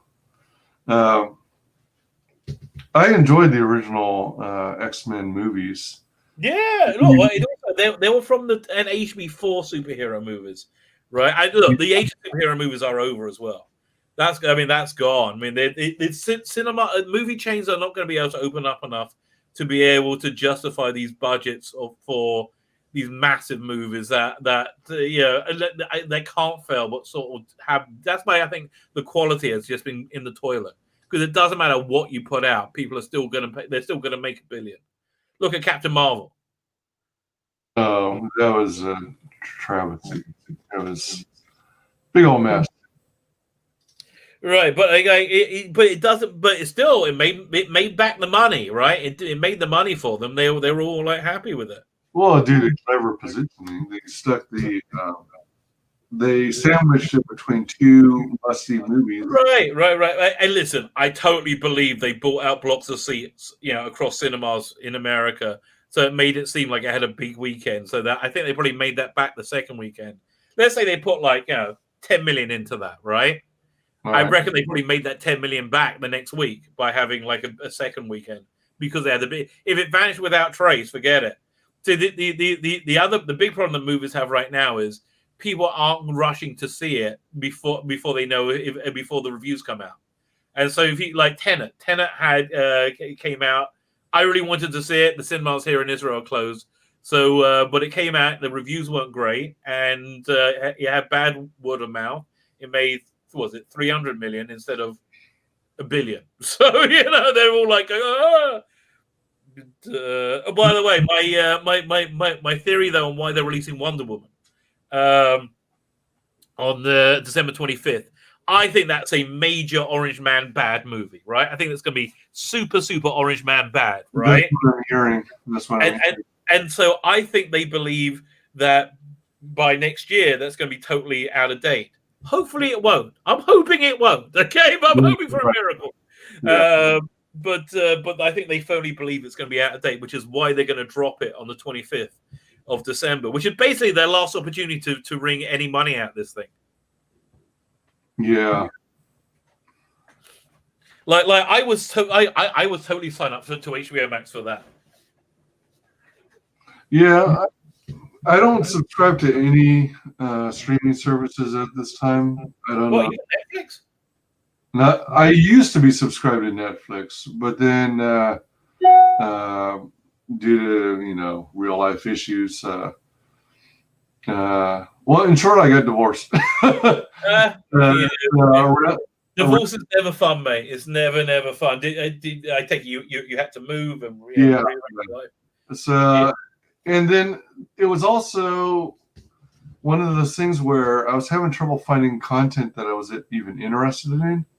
Yeah. I found myself rewatching the same movies from years ago because a lot of today's content is garbage. And that's also, and if they ever make anything good, they screw it up. Like in the second set, was it Umbrella Academy, which was pretty good. The worst part of that was Ellen Page. And then in the second season, it was all about Ellen Page. And every time, not all about, whenever she came on screen, it died. It died completely. And she had this this lesbian 1950s, 60s storyline, which just, shut up, who cares? Oh, jeez. Yeah, that's crazy. No, I'm sorry. I turned my phone off. I have no idea who that is. It's probably a telemarketer. No, I think that's my daughter, but I think it's my other daughter. Probably wants with something or other. Never mind. Well, if you need to take it. Yeah, we'll hang. It's fine. It's fine. Listen, here's the thing that most people don't realize. Just about everything your kid says until they're 9, you can forget. It's like yeah, whatever. Horses are white sometimes. Whatever. Your kid doesn't really say anything that is that important. Yeah. Yeah, and then okay, fine, whatever. Yeah. Yeah. So rather than streaming services, I'm a big proponent of physical media. So I still collect. Oh yeah, I agree. And I see this trend in streaming services where it seems like they're pulling pulling a page from like the telecom industry where they got rid of payphones to force everyone to go to cell phones. Right. And with the streaming industry, they are, they're trying to force everyone to watch their crappy content and lock you in online with the regular subscription service, so you're always paying, regardless of how bad the content is, just like cable and satellite TV. And exactly. I mean, honestly, I think HBO Max is probably a streaming service too much for most people. I think it's probably the one that won't go. Disney Plus has nothing worth ordering. It has The Mandalorian. That's it. Right. There's nothing on worth seeing on it at all. It's not worth the money. Whatever. I was gonna say oh crap, what is it called again? What is it, the one where they turn superheroes on their head and make them like? Oh, what's it called again? The Boys. Yeah, is that on Amazon Prime? Yeah, that's on Amazon Prime. The first series was really good. The second series went woke. Second series started to go woke, and that's what goes with it. Oh yeah, that's so the third series I'm not so into, but whatever. Listen, Amazon Prime I have just because for Amazon. Yeah, and it sounds like The Boys is going to be dying soon. Yeah, probably. I wouldn't be surprised. And I'm concerned about the Mandalorian starting to go woke as well. I'm amazed at listen, the whole first season I was verklempt. I was like sitting on the edge of my seat waiting for it to go woke. And it didn't. So I was kind of amazed. Cool. And I heard that on episode 1, season 2, episode 1, that they kind of rehashed a previous storyline from the first season. Did you find that to be the case? Wait, what are we talking about? What season 2, episode 1 of Mandalorian. The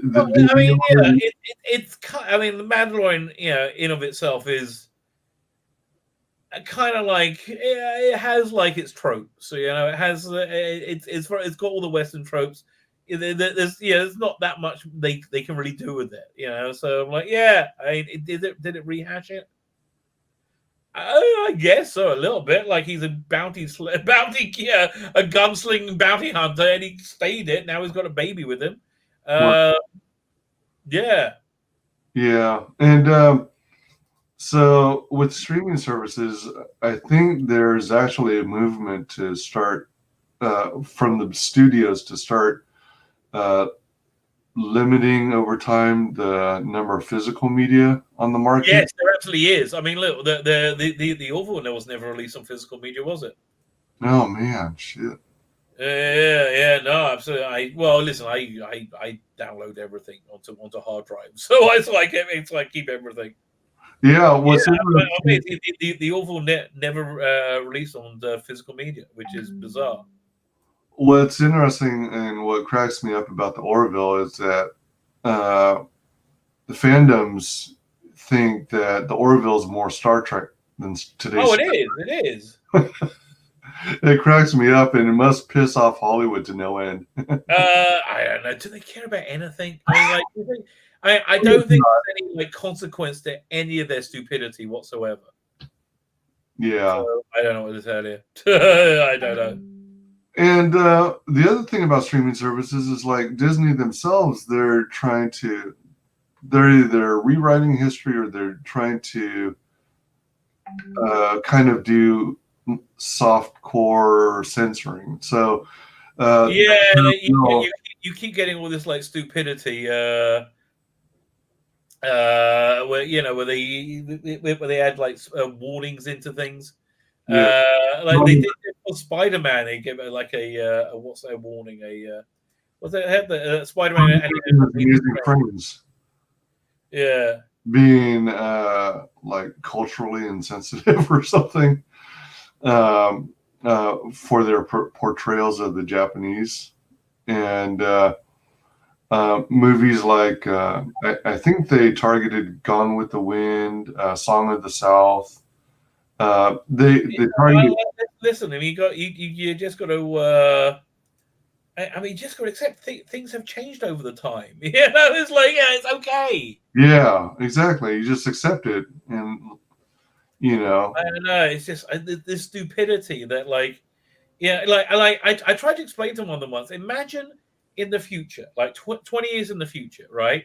The color purple becomes offensive, right? Oh my And gosh, yeah. anybody who wears the color purple in the past is now a racist. Like, what do you like? And they're like, what? And yeah, these rules are changing. You know, I don't think all these people you're calling racist are really that racist. Oh my gosh. Yeah, and then the movie Splash, where Daryl Hannah's rear end is poorly CGI'd to look like there's more hair. The hair is longer. Really? Past her butt. Yeah. Why? I can't explain it. They're stupid. It is freaking insane, isn't it? Again, we live in this weird clown world, I guess. That's where we are. Seriously, clown world. Oh man. I mean, jeez. It's a good thing that we have awesome books like yours to look forward to. Well, you know, ComicsGate is where it's at. It's oh yeah. So I was telling you how I came to this thing. So sorry, I got three kids that were WhatsApping now. Fine. So Doctor Who was terrible. They brought this woman doctor, which I was on board for. I was like, yeah, okay, fine, whatever. Let's give that a try. And it was absolutely terrible. But if you went on like Facebook or something and talked about it, you were then called a racist. Like, it's the worst thing ever. You go, what? Okay. So that's how I found Nerdrotic. It was one of the few people talking about it, which is how I found the Phantom Menace, right? Yeah. And then from that, I found was it one day he was talking about your boy Zach's case with Mark Waid. And I hadn't heard about any of this, right? So that's how I found out about that. And from there, I went to Ethan Van Sciver's channel, and I saw this incredible power that this system that he built up, which is why I started my channel. It's 100% why I started my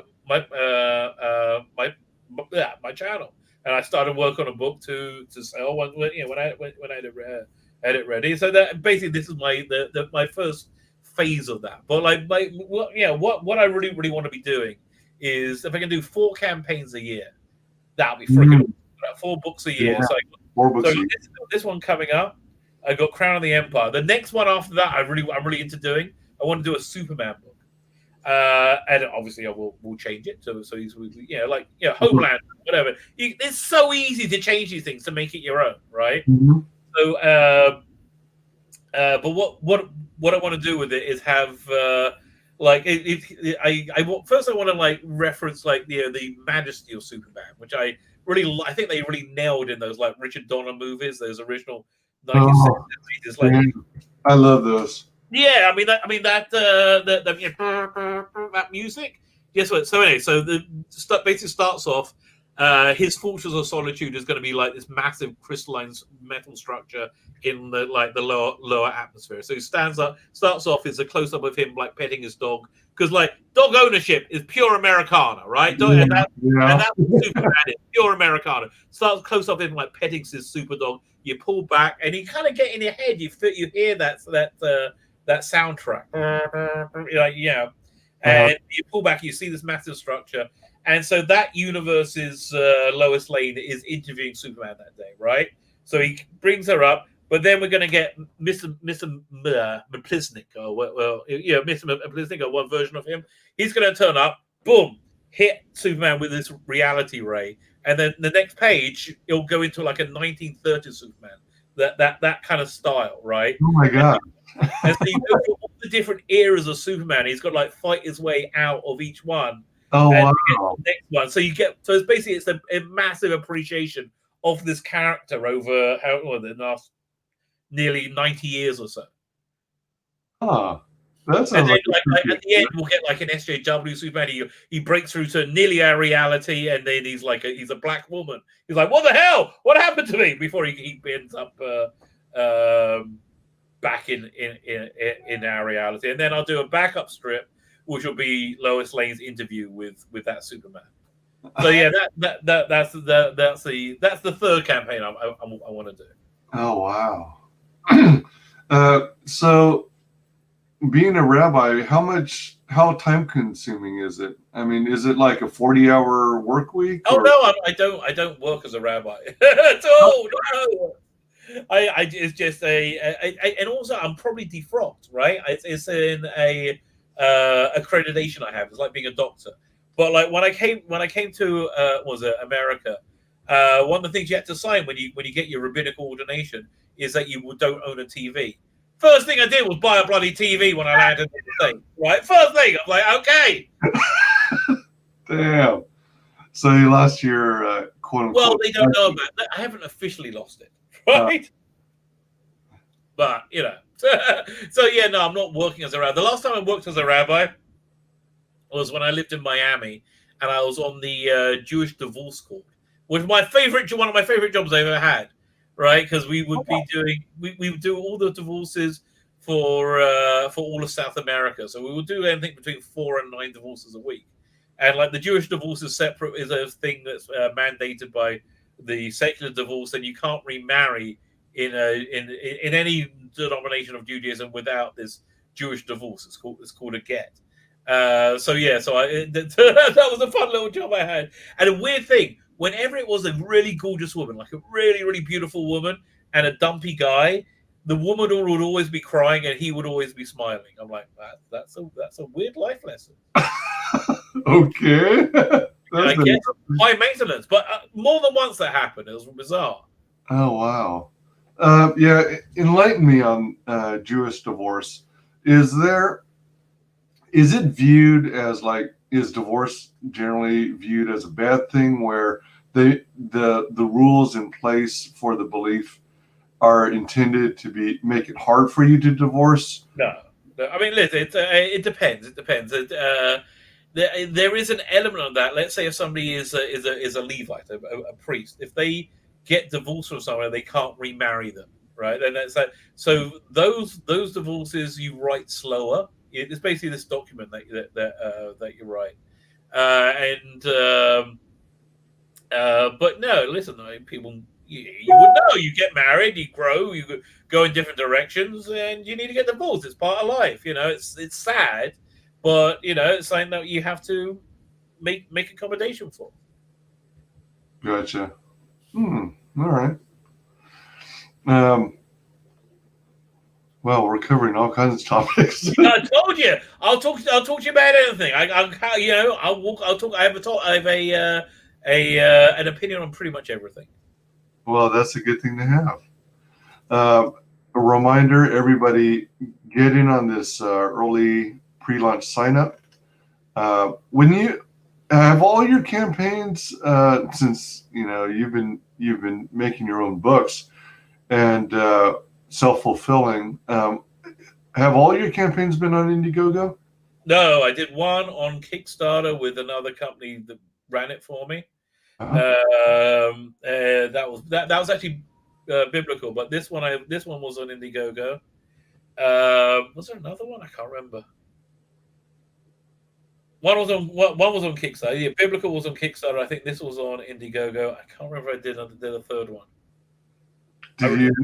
Do you have any views one way or the other on Kickstarter versus Indiegogo? Oh, listen, I am hardcore ComicsGate, baby. I love ComicsGate. I think ComicsGate is the greatest thing ever. Listen, I'm also a bit too white and male and believe in God too much, to break into the mainstream industry, right? And that was the thing. The time I started trying to break in was like 2015, which is like when I was like verboten. And like I didn't realize till like 2017, 2018, like, oh, this is never going to happen with these people. They're not going to do it. How dare you be white and male? Yeah, exactly. I mean, it's like the weirdest thing. People are very, very strange. What can I tell you? On your campaign, you've got, as you highlighted earlier in the stream, 4 gorgeous art cards. I love this idea. And you get one for free with any purchase just for signing up to the mailing list. That's absolutely correct. Yes. The art is done by Imperium artist Dominic. Is Racco? Racho. Racho. R-A-C-H-O. Freaking awesome artist. Love his work. So the Imperium is one of the other books, right? The Imperium is the if you scroll down, it's right there. Well, up a touch.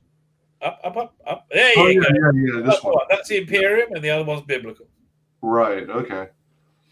I was just cracking up at your avatar. Right. Yeah. Listen, branding, baby. Put that branding on everything. So, what is that called? A yarmulke? Yes. It's with the yarmulke and like the Are those braids? No, they're called payot. Okay, so you have this thing. Yeah, you're not supposed to cut your hair from beneath this part of your of your head, right? You know and so a lot of people do grow it out really, really long, and that's what they are. That's what the like Hasidic people do. So it's kind of like letting your sideburns grow long. More than that. You kind of end up looking like Jar Jar Binks if they have like super long ones. Oh, okay. All right. And they like curl them, and they go really long. These things. I don't do that. It's not for me. It's not my bag, man. What are the dimensions of these art cards? I don't know. I haven't worked out the printing of them yet. I just know we're going to do. I have the artwork. I got the design. It's no. I reckon they're going to be 3x5, something like that. Oh wait, what dimensions did you say? I reckon 3x5, like whatever the printer. I'm probably going to doing Mixim, whatever they have as standard is what I'll use. Okay, so roughly the size of a trading card. Wait, no, bigger than that. Bigger than that. It'll be like the size of a postcard. All right. Postcard size. That's pretty cool. I am going to do a tier where we have we can get a sketch card done by the artist. And by the way, if you want a sketch card done by the artist, just look him up on Facebook. You can commission him. He's really good. He does these like really cool 3D trading cards of different superheroes, and he puts these 3D elements into them. Really, really, really, really phenomenal. You mean 3D to the extent where you could use those paper plastic 3D glasses? No. 3D, like he'll have like the Green Goblin throwing one of the the exploding pumpkin things, and I'll make the pumpkin thing be like a little model built into the card. Oh wow! He'll build lighting into the card. He does really cool stuff. This guy. Oh, neat! That sounds pretty cool. Yeah, and his work's good. He's quick.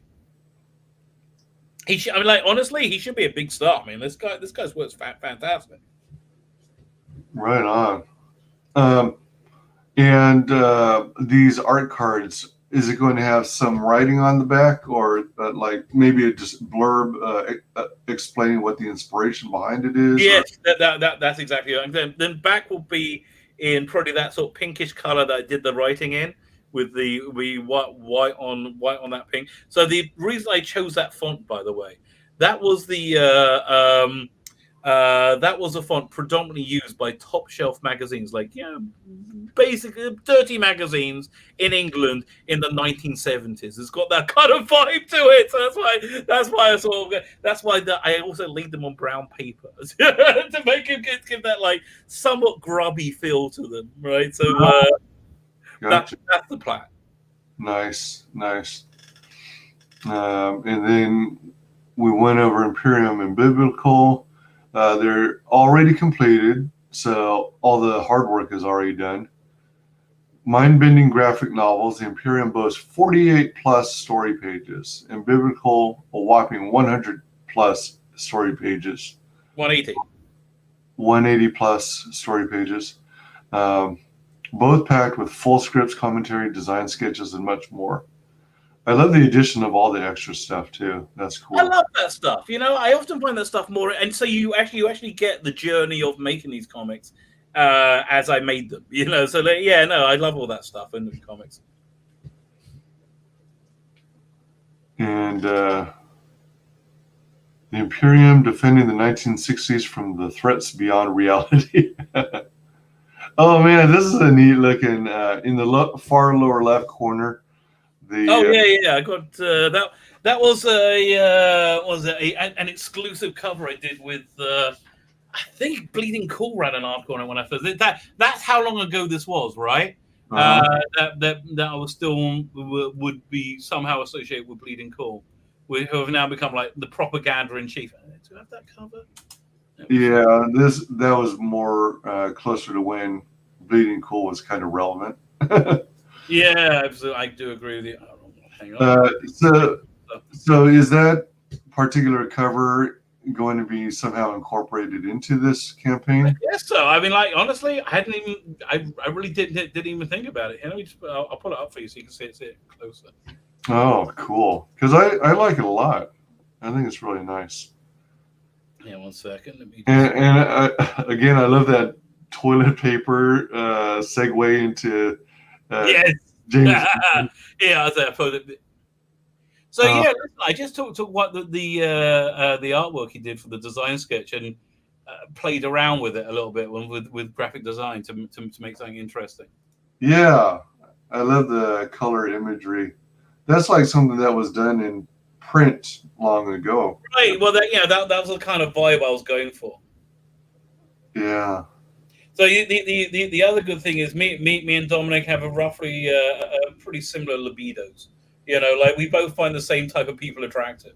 So that also helps, right? I can't imagine if I'm working with an artist and he finds like something that I don't find attractive, super attractive, like he's really into super skinny, non-feminine looking women. That's why I'm like no.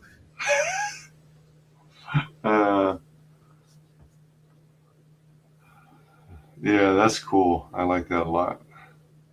I think the boob window was his idea. Yeah, boob windows are a good thing. Boob windows are a good thing. We're fans. Yep. And then biblical Bible stories for atheists, creationists, rationalists, and rogues. Yeah, and I'm most of those things. That's such a cool idea. It's like there are a few out there like illustrated versions of the Bible to try and make the stories more accessible to children. Right. Well, firstly, they're young, and they're aimed at a young crowd. And secondly, they're always preaching at you, and I hate that. Right? Like there's no freaking need. Just tell the story. If the story moves you, the story moves you. Like, let me tell you something. God doesn't need your help, right? Ain't it the truth? Ain't it the truth? Ain't it the truth? So, does biblical cover was it like picking out specific there? So biblical came from this. There's the holiest day of the year is Yom Kippur, which is called the Day of Atonement, and you don't eat on that day it's a 25-hour fast, right? And you spend most of the day in synagogue, and I actually can't quite like it. Most people hate it. I quite like it. Yeah, again, if you make it the most holy day of the year, if we're Jews, let's make it as miserable as possible. So no eating, spend the day in synagogue. So as part of that, in the afternoon service towards the end of the day, because in Jewish holidays we start at night and we end at night, right? The whole Jewish holiday starts when sunfall happens, when the sun goes down, and ends when the sun goes down. So at the afternoon service, about like 5 o'clock, right? You read the book of Jonah. Most people sleep through it. Most people are like, I haven't eaten all day. What do you want? And they sleep through it. Like, it's a good time for a nap. But one year, I kind of woke up a little bit, and I looked at it and went, why are we reading this? What the hell? What's going on? And so I did a lot of research. It's a really bizarre, it's a really interesting story about the nature of love and mercy, right? But the interesting thing is, it's a second half of the story. The first half of the story starts on in Noah's Ark, and the Hebrew name for Jonah is the same name as the dove. So the dove is a reflection, is a prequel to Jonah. He's basically they're the same soul. They're supposed to be the same person. So it starts with the dove, and so I have a chapter where you have like it basically focuses on the raven, who is one of my favorite characters in the Bible. Like, so the raven has this really bizarre story where he gets into this like pitched battle with Noah, and Noah is the Noah and the raven are kind of like Noah and the dove are one and the same. So it starts. So we start off over there. Actually, no. So then we actually start off about 200-300 years later, post flood, when you have the story of King Nimrod, because I wanted to show the how world shattering the flood was. So the flood has echoes of 9/11 in it, and that's the whole Tower of Babel story. So I started with that story first, basically because it's a lot more violence and action, but it ties into it. So then from then we go back to the story of the flood, and then we go forward a few hundred years to the story of Jonah, and it all ties together into one hopefully seamless narrative. That's the basic plan. Wow. Oh, that's not the plan. I did it. That's what it is. That's cool. So, do you anticipate doing like a sequel book to Biblical? Maybe. I mean, listen. Right now, I would do a sequel to Crown of the Empire because honestly, it's what people respond to, right? It's what people respond to, and what I feel like doing, right? That they're the two things. If people want to buy things, I will sell you. I will make them so you can buy them. That's my bottom line. But I want to do a more superhero-y book, which is why I want to do this. Oh yeah. I might do like a 90s like action book as well. I'm kind of into that. Although I do have this idea of doing a comedy book as well, but I just don't know if anybody will go for it. Basically, I want to do this idea I have is called Henchman, right? So imagine this: you got who is it? The guy who plays Thor, Chris Hemsworth, and the guy who plays Deadpool. What's the guy? Ryan Reynolds, right? Yeah, okay. Two insanely attractive stoners. They're going to be two stoners. They're at a gas station, like in the Florida Keys, and this van pulls up with these incredibly beautiful people in them, all wearing the same kind of outfit, right? And they get talking to them, and they end up following back when they're going. Turns out the beautiful people that they're following are in a James Bond movie. You have the James Bond villain has this like small group of people he's going to repopulate the world with. Is like his minions. So that I always wonder, what's the story of all those people? So it's about them, right? So I went to a story. They followed them back, and then the James Bond villains in the background trying to destroy the world. They're busy dealing weed to the people there, and there's you see like the James Bond secret agent saving the day in the background. But that's basically it's about the henchmen who walk around with the machine guns in the uniforms, and also the women who sit around the pool for no apparent reason, right? So whenever I watch a James Bond movie, I go like, what is that person's day like? I always want to know. That's an interesting perspective to take a book in. So I might do that. I don't know. That's an idea I have rattling around. Right on. So it looks like after this campaign, your next one is probably going to be the Superman through the different decades. This one is Crown of the Empire. I'm like 50 pages into that. Oh, all right. So that's it. Again, like what I would really love. Okay, here's my absolute great job. We do well enough with this campaign that I can hire Dominic, right, to do the backgrounds for the next 30 pages or so of Crown of the Empire, because it's all in the jungle. And drawing jungle is a pain in the ass, right? It's a pain in the ass. Yeah. If I can make enough money to hire him to do that, I am going to be very, very happy. Nice. Do you, since you're not like a practicing rabbi right now. Outside of these crowdfunded books, do you still work a traditional like 9 to 5? Oh yeah, I do video production, web design, graphic design. Oh, right. Okay.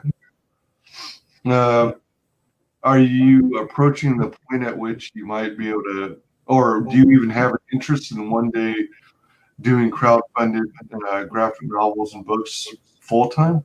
Yes, that's 100% my. That's absolutely what I want to do. Again, if I could do 4 campaigns a year, right, and I could make, I reckon and I can make enough money on those that I can live off, which should be doable, right? Just following the normal path of other comic skaters, right? It should be doable. Like, Clint Sweetcast, he made what, 80-90 grand the last book, Man, which he's probably taking home from that about 30-40 grand, right? So 4 times a year, that's a pretty decent salary he's making. yeah. So I do think I could do 4 books a year. I'll draw one and I'll bring artists in for the other ones, but that's the basic plan. Cool. So for this campaign, do you make use of the early sign up? Well, I mean, you're doing it here. Yeah, baby. That's 100%. Yeah, that's 100% making use of it. And I really would like people to sign up. Thank you. If you want to sign up, that'll be great. You want to make a rabbi happy? Sign up. Okay. And you don't often get the chance to make a rabbi happy. So I give that to you, your listeners, the opportunity to gladden a rabbi's heart. I was going to say, who doesn't want to make a rabbi happy? Well, listen, I can understand you not want to make an average rabbi happy, but we're talking about me, baby. Okay, we're talking about me. I'm a fun guy to make happy. You want me to be happy. You don't want a miserable Svi. You want a happy Svi. When you do the pre-launches, do you usually go like the full 6 months that they allow, or? Oh no, I want to launch this in about 2-3 weeks. Oh, okay, all right. Yeah. I'm raring to go. I want to launch this in December, close it in January, fulfill in February, March. Like, since I can send the files to the printers in January, we're doing fulfillment by February. March people get, and then by April. So I've been built in a couple of months wiggle room that by April I can launch my next campaign, and at the same time I'm just doing more pages to be closer to finishing it. And have you noticed, since you've done several campaigns, are you seeing a lot of familiar people in the fan base backing each of your different books? Oh no, okay. This campaign is very different from the other ones I've done. But again, this is the first ComicsGate campaign. I haven't done a crowdfunding campaign for about 3 or 4 years. The other ones, they did okay. We made the money we needed. We made the stretch goals, but they weren't. They just covered the costs. Like, it's not. I ended up losing slightly from them, not massively. Right. This one, I hope to make money. That'll be, it'd be great. I mean, listen, if I can make 40 grand on this, I'm ecstatic. 40 grand, and I'm coloring them, but coloring biblical, which would be a pain in the ass. Maybe we should make that stretch goal higher. I mean, it's definitely a cool looking project, and definitely looking forward to it getting funded and succeeding. Do you already have in mind what you want to mark as your goal and whether it's going to be fixed or flexible? No, I'm going to do the goal be small, because they're already done. I don't need anything to produce these. I can do print on demand, and so the goal will be like 500. Oh, nice. I want to blow through that goal pretty darn quickly. Yeah, if I can blow. Oh, but here, this is something good. I do have to run in a minute, but right. The one perk I'm excited about. So both books normally will be $45 for both books. In the campaign, they're going to be $40. But one will be 25, one will be 20. But if you buy both of them, it'll be 40. However, And you also get the 4 art cards with that. That level, you get 4 art cards, both books, $40. However, for the first 30 people get that for $30. Oh man! So I want that to be like a bit of a doorbuster. So there's probably going to be like you're going to send out an email to the distribution list with a secret perk tier. Yeah, exactly. Well, no, that's not secret perk. That's listen. My ultimate goal, if I can get on Ethan's channel to launch, that'd be fantastic. then I'm dancing, right? Who knows? You can't. You don't base your happiness on things beyond your control. Right. Well, something to bear in mind is his channel, obviously and understandably, can be challenging, if not sometimes near impossible to get on. But if you simply, you could help get the word out about your project and campaign by occasionally maybe throwing $5 into doing a super chat. 100%.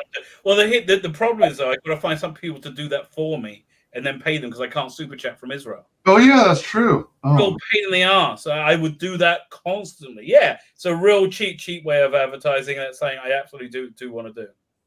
I do. I have to. I got the stream starting in an hour. Oh yeah. All right. It'll take me like about 45 minutes right there. I've had a pee building up for like the last hour and a half. Oh my gosh. Well, if you would take a moment real quick to share with the world how you can be found on social media.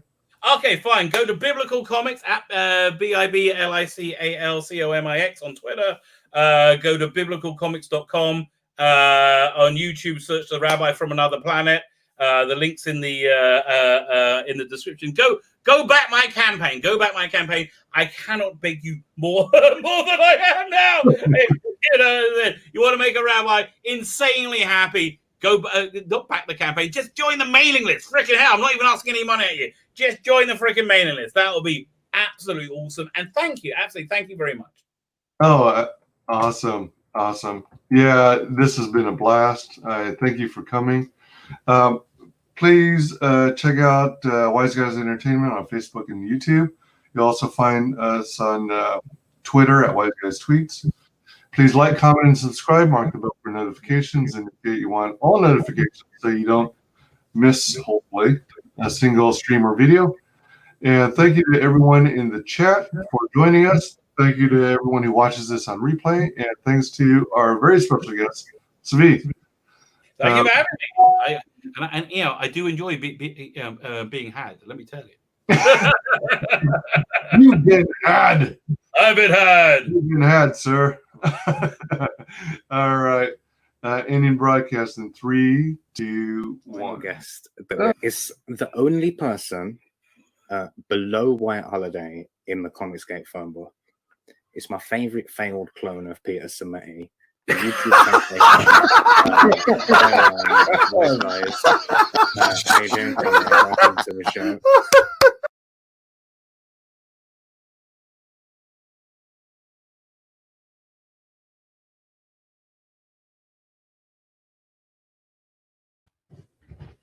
Awesome. You're we're still on, I think. Yeah, so we're no longer live. We're just in the back green room. You know it says we're still live. Oh crap.